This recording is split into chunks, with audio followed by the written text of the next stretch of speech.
dia cantando no galho de um arvoredo. Quanto mais ele cantava, me contava seu segredo. Havia perdido pra sempre a sua sabiazinha, criatura meiga e bela que do seu lar era rainha.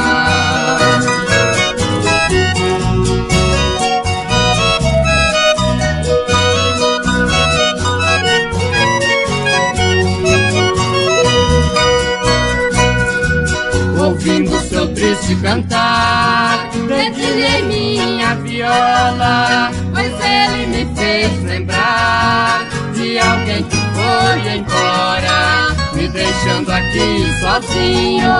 Hoje nada me consola, vivo esperando por ela, meu coração triste chora.